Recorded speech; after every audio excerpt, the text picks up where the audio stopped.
Hey guys, so as you can see today I've got a gaming PC behind me. Today I want to do a bit of a build guide / review of this H350 TG Thermaltake case. So I decided the best way to do that is to basically build a cheap little gaming PC and basically go over my thoughts on the case and pros and cons of it.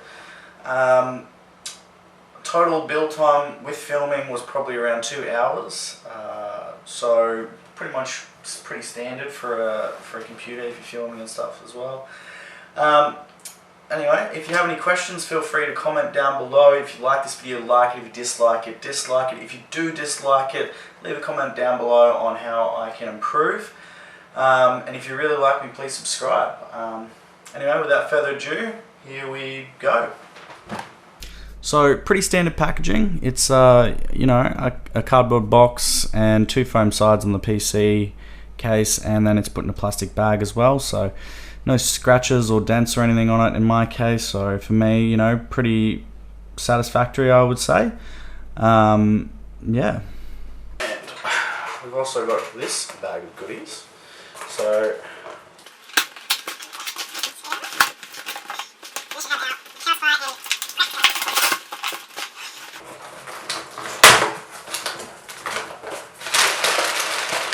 so we've got a Thermaltake case, and we've also got a Thermaltake power supply. I pretty much just went case for the looks and the just a big old RGB power supply. Bigger is better. I've also gone with a 1650 Super, so cheap card, but very, very good.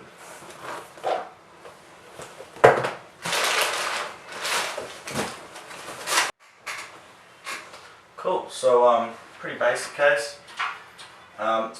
Retails for about $100, so not a very expensive case, but not the cheapest case you can get. It's got a nice tempered glass panel on the side there. Comes with the one rear fan, I think. I'm just going to see what other fans it comes with as soon as I get the thing. So it's a slide panel. Pop it down out of the way so you don't break it or scratch it. Yeah, cool. So we've got enough room in there if you wanted to do a front mount radiator or an inside mount radiator. It's got the shroud cover here for the cover all your cables and stuff. It's really good for cable management because you can sort of jam it in under the back there. But yeah, no, pretty good case. We've just got to grab our accessories. I mean, not the best accessory pack I've ever had. Usually, the guys put them in a box of some kind and put them in the hard drive bay, but got them, it'll do. Cool, moving on to the next bit. So not too impressed with the whole having it in a bag thing. At least if you're going to have a bag, at least don't just throw every single screw in the bag. Because now, basically what we're going to do is we're just going to reorganize a little bit. So get out our fan radiator screws that we're not using on this build. This computer, I'd say, is more aimed at water cooling. We were just having a little standard air one-on-one. Sorry, I'll slip your desk. Separate all the screws. So we've got 3 screws. We've got these ones here, which are the fan screws. We've got a little motherboard screws, you can tell, because they've got little button tops. And then we've also got our little hex head ones, which have we use for pretty much everything, mounting graphics cards and power supplies and all that sort of stuff. So enjoy a little time lapse of me separating these.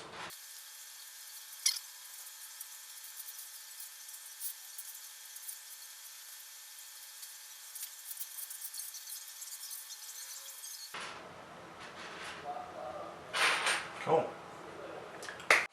Now, first step after opening a case is always putting in your I/O shield. Can't count how many times I've probably forgot to do that, and it is an easy mistake when you're in the rush of building your PC to just go bang and jump straight into it, put your motherboard and graphics card and everything in, and then just going, I've forgot the I/O shield in. Easy mistake to make. So let's pop that in.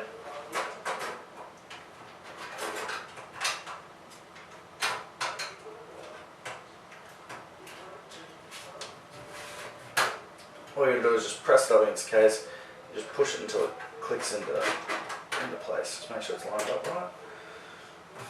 It should just go bang like that. And then just have a look, make sure it's all lined up.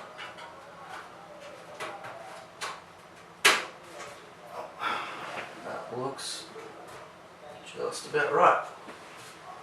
Cool. Now the next step, so I've got a bit of my camera here so you can see, is lining up where your board is and where to put the extra standoff screws. So you get a couple, and in this case we've got 3, which should be enough because it's only ATX board, it's not extended ATX or anything like that, but I believe this case supports it. So what we're going to do is just pull our cables and stuff out of the way. I'm just going to put that there out of the way. I should do 2 hands for this because I don't really want to break it, so I'm just going to pop that down for a sec.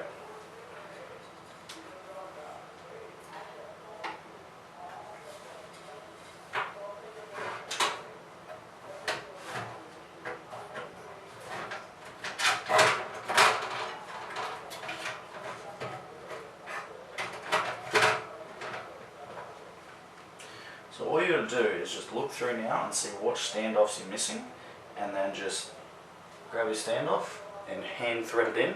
You can get a little socket tool. Most screwdriver kits come with one, or you can just slip over there and screw it in. Generally, if your case is machined well, it should just pop in.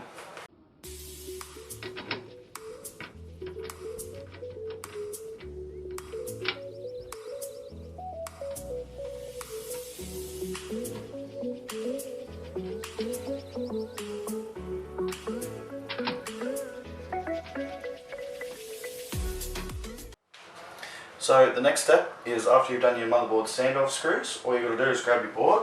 Now I've cheated and pre-assembled this one because it was like a refurbished board. It's a second-hand chip. It's a 7600K. Obviously that's why it's got the bigger air cooler on it and stuff like that. And I put in the M.2 SSD there and just 8 GB of RAM, which should be more than enough for the moment. So all we're going to do to put this in is just gently support the board underneath. Line it up with the I/O shield, is generally what I try to do as evenly as possible. Sort of press it in there and slide it down. It's a bit hard to see. Let's see if I can get it on the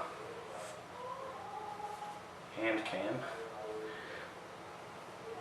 But basically we've got it down, pushed from the corner there, and then what we're going to do is just lower it down on this side. It should all just sort of line up.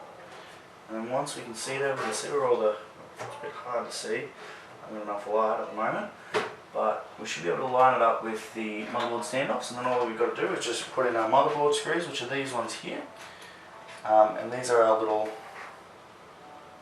hand button ones there. So they've got a little button top on them. That's a bit hard because I can't focus the camera, but yeah, we'll just pop those in, and just one in every hole basically. So once we've put our motherboard in there, all we've got to do now is make sure that it's all fairly tight. You don't need to go crazy screwing them in, but just sort of just a little bit, and just stand it up. Ignore the drive base sliding out the back. Yeah. One thing to notice is, I'm not sure about if it's this case or this motherboard, but every single screw lined up except for this bottom right one here. It's just ever so slightly out. It could just be the board, but it's weird that every hole lined up and this one's out just a tiny bit. So I haven't put a screw in there. It's not going to be the end of the world, but I think it's just more of an OCD thing that's just going to annoy me. So next part, after you've got your motherboard installed, now this is obviously my interpretation. You can do the power supply first. Some people do. It can be better from a cable management point of things, but I kind of like to see the board that I've got and where the ports are and where I'm sort of going to go with it. So what I've got here is just the Thermaltake Smart RGB series. So not exactly sure what makes it smart, but it's an 80 plus. I'm guessing no, it just says 80 plus. No bronze or gold or anything. But you know, Thermaltake PSUs have got a really good reputation. Last one I had in my computer lasted probably about 6-7 years. And like I said, it's always better to go more than less. And this one's got some cool RGB with a little RGB button in the back there. So Hopefully we can get some cool lighting effects. I'm not sure how much we're going to see of it because I will probably... we'll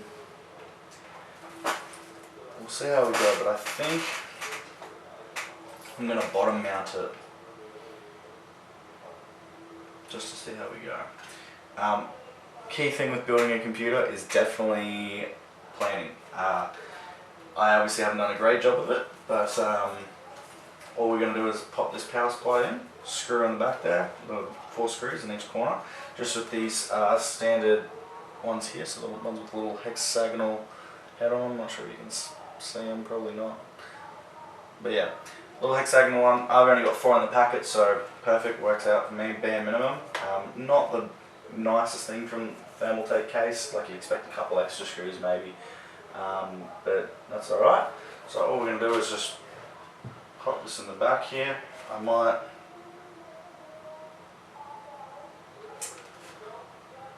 I may actually just mount this top ways because I don't know if the person who's got this computer, the person who's getting this computer, if they're going to mount it on the carpet or not. If you're going to mount it on the carpet, I wouldn't recommend blowing it down, because if you get a lot of dust, it'll kill your power supply early. And as long as you look after and clean your PC, mounting it top would be better. The only thing is you blow more hot air components over your PC here, but this thing should have enough airflow in it for it not to be an issue. To put it in, it's really easy on these cases with the shroud. All we've got to do is just get our case here, and pull all our wires and stuff out of the way. Get our power supply with the orientation of the fan that we want, so we're going to have it going up, I've decided, finally. We're just going to basically slide it in this way. It'll probably give a better effect for the RGB as well.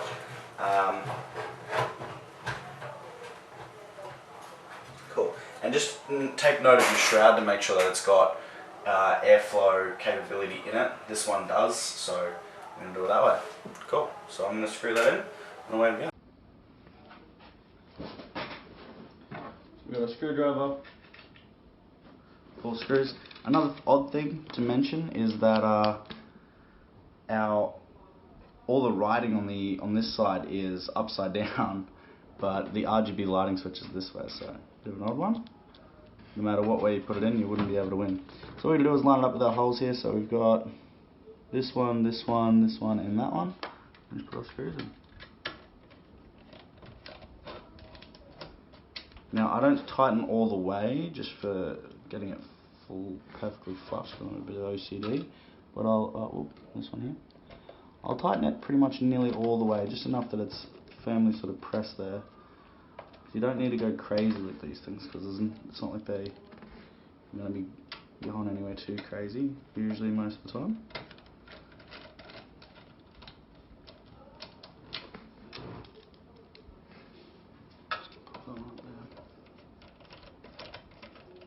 Once we're all sort of snug, just give it a little quarter turn to sort of each one that's sort of there to make sure it's all nice and tight. Maybe more than enough. Perfect. Cool. So for our next bit, we've obviously put in our power supply here, so we can see that that's now screwed in. And I've got all these wires, so we've got to figure out basically what we're going to do with each one. So I haven't got a whole lot of length here, but luckily shouldn't need it. So the basic ones we're going to do is our 24-pin connector. This is what the mains power board basically. Look at where your port is. So I've already looked, and I'm pretty sure it's on this side. So we're going to pop that one in there. Have it resting. We also know that we're going to need our PCI card, graphics card. Sorry. So that would be this one here. Now I'm not sure how where the pins are exactly on it, so I'm not going to mount that one yet. I'll most likely go either over the top or underneath, depending on what looks cleaner. I have an M.2 SSD installed, so I don't have any other SSDs or anything like that. So pretty much everything with a Molex or a SATA connector on it. So the SATA is the little skinny one, and the Molex is the big 4 fat pin one. We pretty much tuck away. All we need is the graphics card power, which is this one, which I said will go on there, 24 pin, and our CPU power. So usually they will say CPU on it. Easiest way to tell is that it'll only ever be 4 or 8 pin for the CPU, and they'll be together. They won't have anything coming off it. A graphics card, you can tell instantly because they obviously have something usually coming off it if you have a really beefy graphics card that piggybacks the power off the same rail. So what we're going to do for this one is I know it's up here on top, so I'm just going to squeeze this one up in here.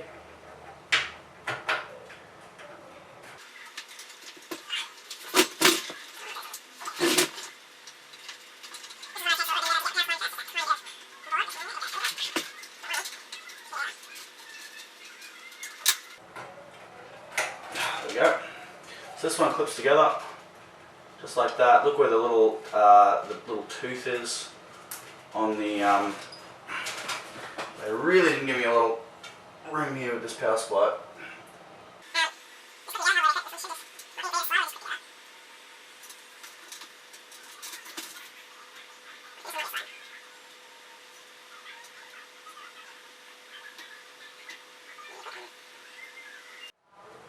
Cool, so our next one is that 24 pin one. So same thing, pour it through. We're going to line up the little clip on here with the tooth here. So we just bend this over, try to get like a sort of clean. This one's already like a sheathed cable, so it's pretty reasonably neat. What we're going to do is just line it up there and just gently wiggle it in. Try and support the back of the board if you can. You don't want to add too much flex. These are the worst ones and usually what damages the motherboard the most when people push them in, because they've obviously got the most surface area in clipping stuff in. Fingers crossed, we're all good there.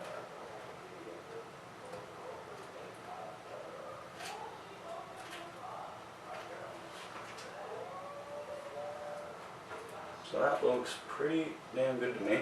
And just be careful because like the CPU pins and the GPU pins, it does have a separate little bit there for smaller boards to go from the 24 pin to the 20 pin. So just make sure you don't pop that out, try to keep it together there. And that's it. And then we will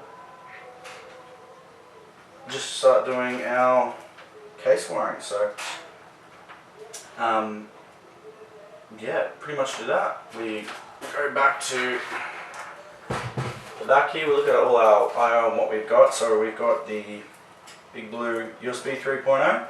We've got an audio for the front audio case and also a USB. And these are the most annoying ones that people say. These are all the separated. That's for our RGB. Oh, we'll have to do that for the SATA cable, but we can tuck that away. So basically, we've just got a power switch, a reset switch, a power LED, and a hard drive LED. One thing to note is the only thing that matters for polarity is the LEDs. So there'll be a plus and a minus on your board basically. The reset switch and the power switch doesn't matter about polarity, so it can be upside down, so it's not too much to worry about. So luckily this is all neat and tidy in sort of one little package. What I'm going to do is just sort of separate it from all the other cables. I'm going to probably remove this little twist tie up here. I will actually.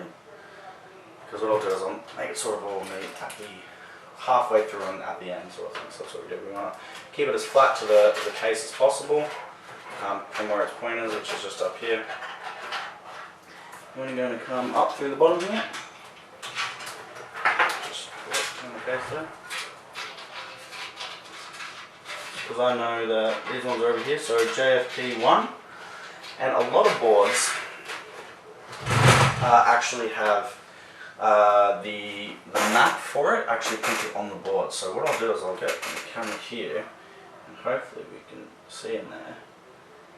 It's not the best camera, but we can see there it says power LED, power switch, hard drive LED and reset switch, and that just corresponds with JFP1, which is this one here.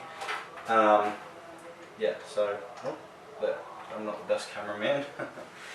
So all I'm going to do is just plug those in one by one. Be very careful with these because they are fragile, as they are sort of single pin.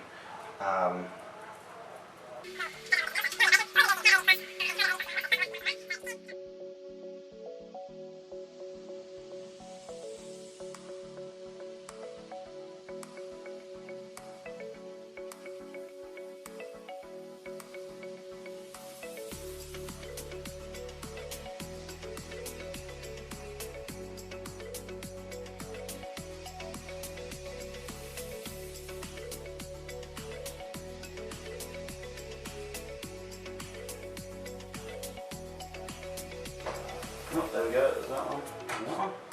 Cool, once we get that through, it usually really takes a long time, so don't worry if you struggle to get them on there. Everyone does, they're just annoying and shitty.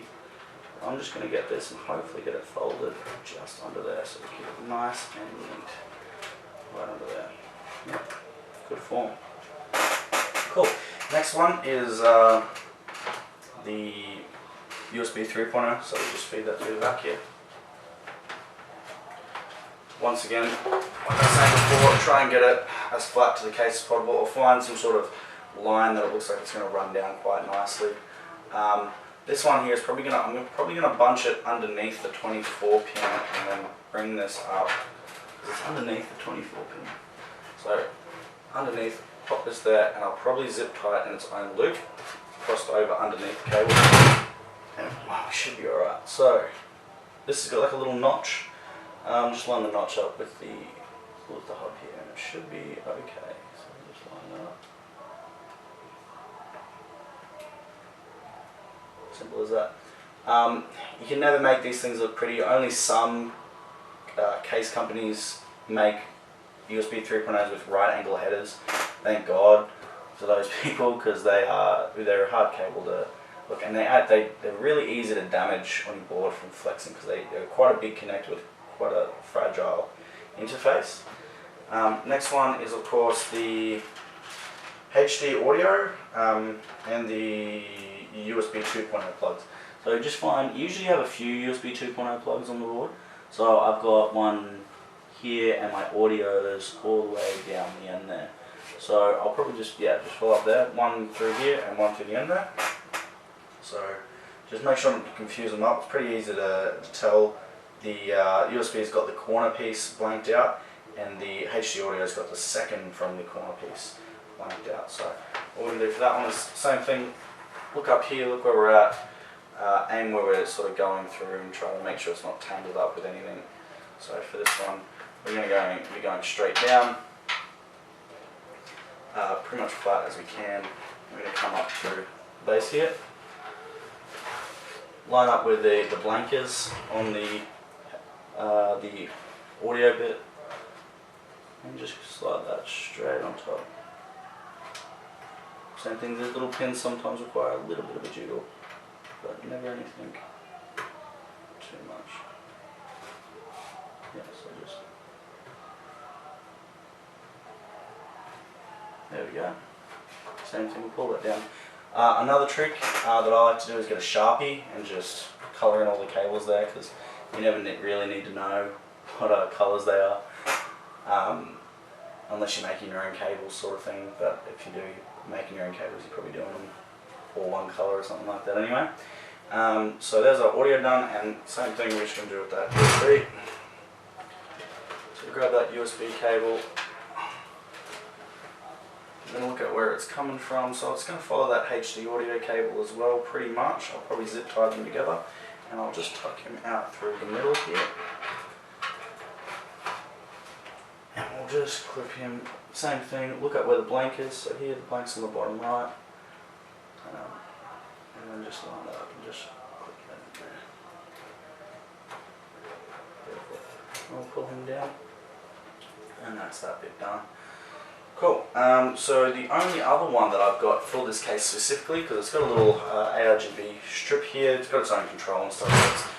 It's not compatible with like Aurora Sync or anything like that, but it should add some effect. We're just going to plug this into a SATA cable that we've got hanging around here. So that's more like, here we go. So we've got a little SATA cable. We'll put that together, and we'll basically tuck all these cables, these spare cables that we have. All these spare cables will just sort of tuck underneath here. Try to get them as tight as you can. Usually they're provided with some zip ties, so definitely use those. Best way is to fold them up the way they came, so you can see they usually come like a little zigzag pattern. Try to bunch them up like that, fold them in there, keep as much airflow and sort of stuff as you can, or not block anything. But anyway, I'm going to tidy all this up like magic, and then we'll move on to the next bit, which is installing a graphics card. So, cool. So now we're all done with our cable management, well so far anyway. I'll try and get you some close-ups there. So I've just sort of kept everything sort of neat and tidy and sort of tucked away what I don't need there. And plug in the side power there. I've still got 2 zip ties left to pull in the PCI card for the graphics card here, which is the next bit. So let's open that.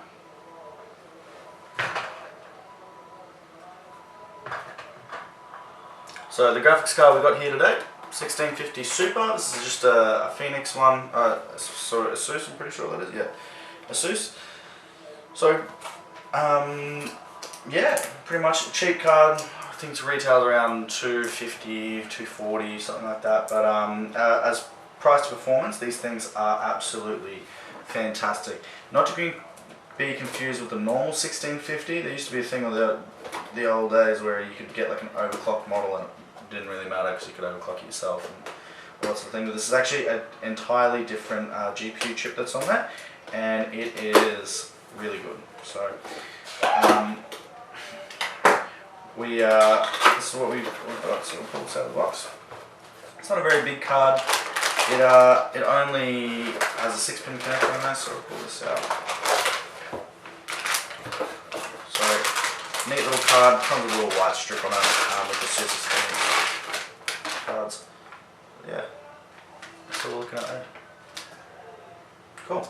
So let's get that installed. Away we go.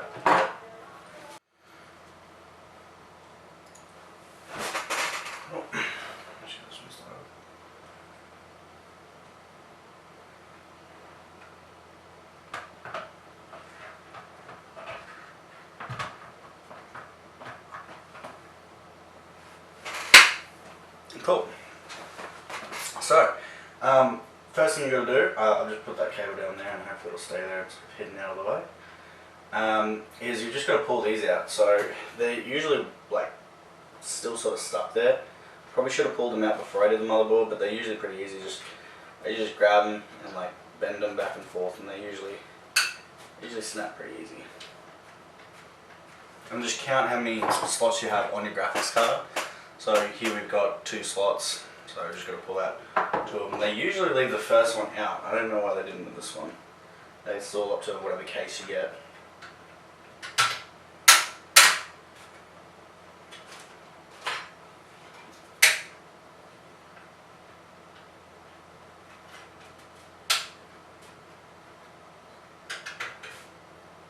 Now we'll just pop that back where it was. Right up against there. Hopefully we can squeeze it in. Let's see how we go. So graphics card, I'm just going to pull this plastic off, the little peel. Not quite as satisfying as the side panel, but so there we go. There's also just like a little PCB cover here, so that just slides off like that. Brilliant.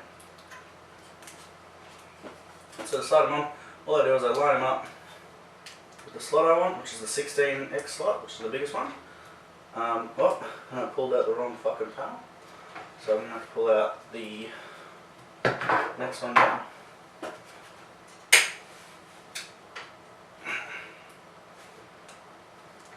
Not to worry if you do it, because at least with this case, they give you our little Philly panels. So I've got one here. So we can just pop him up the top and screw him in with one of the screws that we've got here. So we'll just do that. Pop him in. Make sure that fan cable is nice and tucked.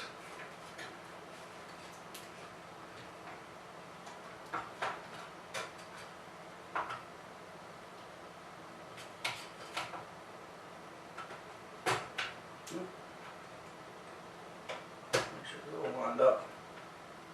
Just push it right in. Cool. That's as simple as that. Now all we're going to do is put in a couple screws.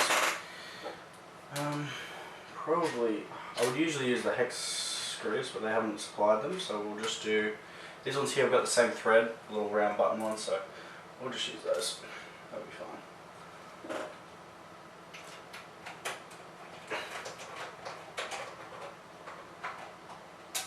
A little bit of a strange one in this case, not having a good selection of screws. It's one of those things that's cheap, so they should supply with a few, but you know what?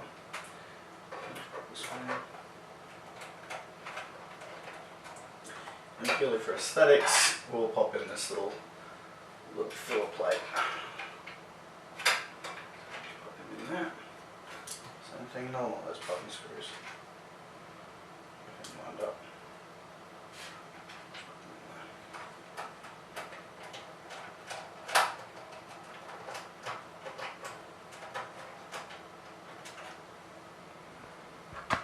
Cool, so now we've got our graphics card in there. I've still got that PCI, let me just check that. So I've still got that PCI power pin connector there.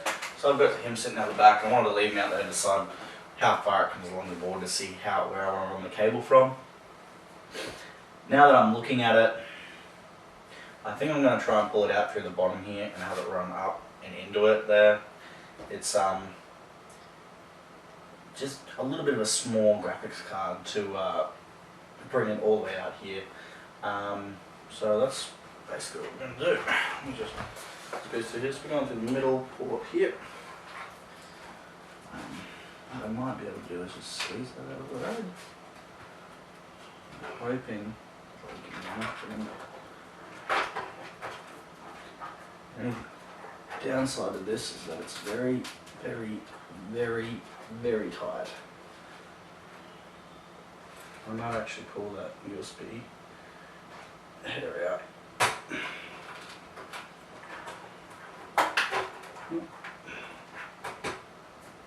There we go.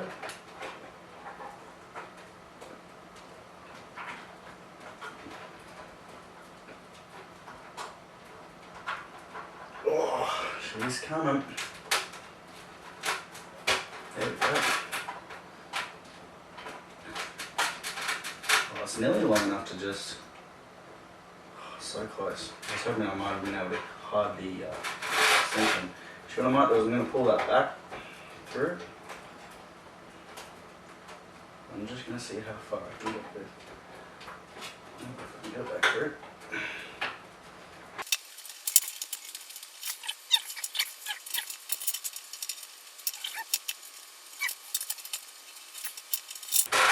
There we go. So, unfortunately, it's going to be a bit of an ugly solution with the PCI cards because obviously it's not a modular power supply. Modular power supply would have been better in this case, just a little bit extra cost for no actual improvement other than aesthetics. So I'm just going to have here the 6-pin power connector. I'm going to line him up with the tooth. He's going to plug in there. It's going to clip on there quite nicely. There's not really too much I can do unless, actually, you know what we're going to do? I'm going to pull it back. I'm going to go through this top of the hard drive cage mount here. I'm going to use them across. So this is what I mean about planning your build. Sometimes it's harder to plan stuff like this because it's, you know, obviously you don't know until you get there and you realise your PCI power cable is just 5 centimeters too short. But we should be able to go over the top of this hard drive cage.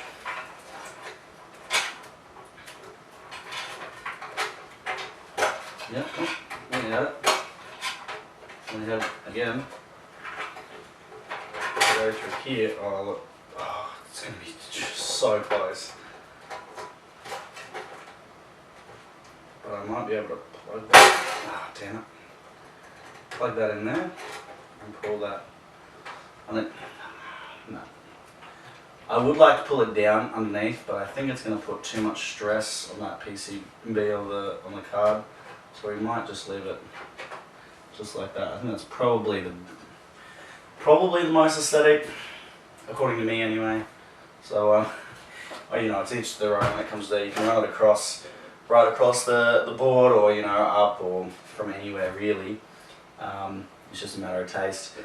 You can get extension cables. If I wanted to, I could get a one extension cable and just run it off there, but it's not really that crazily important on this. Anyway, let me just clean up a few more of the wires and tie that up the back, and we should be able to get the panel on and get it posted up. So now for one of my favourite bits, which is the old peeling of the plastic.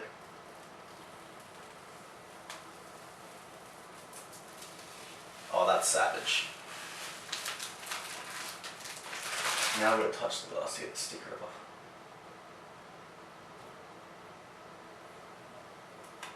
Not too bad. Oh, absolutely bloody schmick. So, a few things to go over. This really I'm just here to talk about like the case, I guess, and doing the build in that.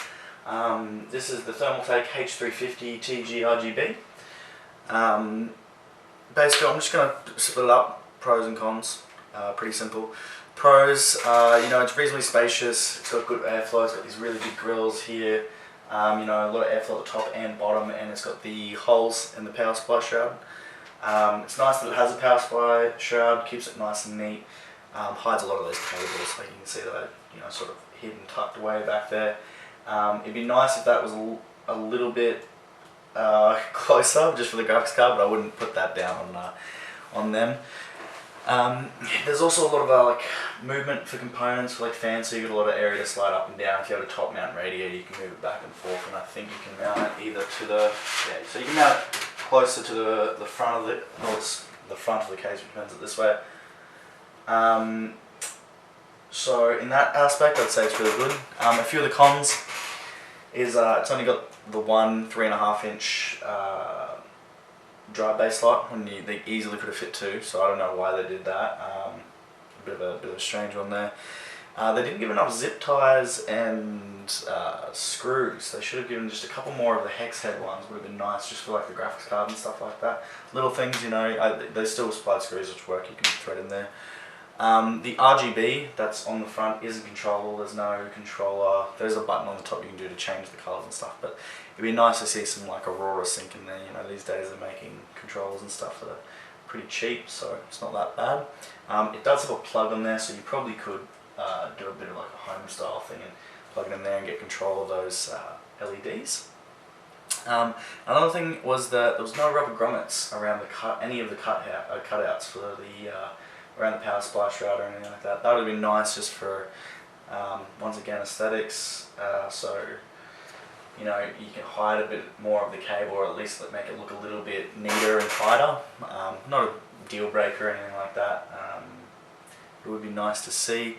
Another strange one is that it's got a bottom filter on it, but it's not magnetic. It's a slidey one, which, I mean, it's not the end of the world. Same thing. The top one is magnetic, so that's a plus. Just makes your life just that little bit easier when you try and pull them out, because those are fiddly and annoying. And the last two little cons I've got there is that no right angle 3.0 connector, rather annoying. I mean, once again, that's just a taste thing, I guess. And that one standoff screw down the bottom didn't line up, so a bit strange. I'm not sure, that could be an issue with the motherboard. Could also be the case, more likely to be the case than the motherboard, but you never know. It could have just been, it could be user error. Everything else lines up was the only weird thing. I tried to wiggle around, just didn't quite line up, and I didn't want to damage the board by doing that. I guess the verdict is, would I say it's a good case? Yes. Would I say could it be better? Yes. Would I say it's worth the money? I think there are better cases around there for around that $100 mark. If it went on sale for about $70, I'd say that's a good deal. It is tempered glass, it does look nice. It's got the ARGB at the front. If you're doing a water cooling build, I'd recommend this more for you. If you wanted a small, compact water cooling solution, I think this would be a really good option. If you were doing air cooling, I don't think there's any reason to spend that extra money to go this sort of case versus the other cases that are out there. And there's a lot of new case companies that are coming up with very competitive pricings for their cases. Anyway, let's get this posted up.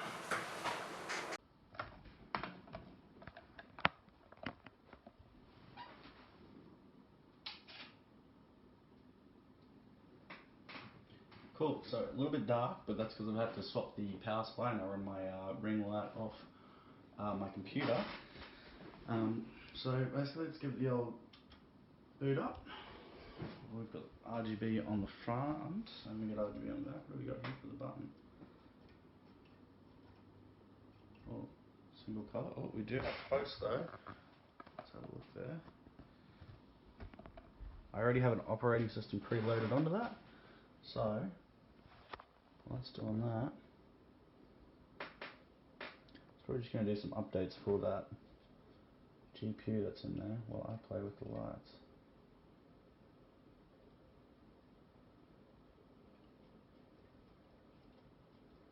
There should be some sort of RGB function. Cool. That's it, I guess. That's that RGB on the front there. And just a little button on the back to change the power supply. I was hoping there would be a rainbow function in there. I'm not sure if there is. Could that be it? It's like a really faded red. Oh, you're going to fade to a different color? No, just red. Yeah, smart power supply, maybe not so smart. Anyway guys, I hope you enjoyed this video. There is no clan, there is no camp. I'm here alone. Ain't buying it. Nomads always stick to their packs. My family's in pieces. That's why I'm headed for Night City. Makes you an outcast among outcasts. Sure as hell hope you'll be on your way before long. I saw a broadcasting comms tower on my way in. My antenna's down, and I need to radio someone. What you need's to hightail it out of here without another word. Ain't got no mind to see you drifting around these parts. Got it? You like the sound of your voice, don't you? What's that, Drifter? What do you want about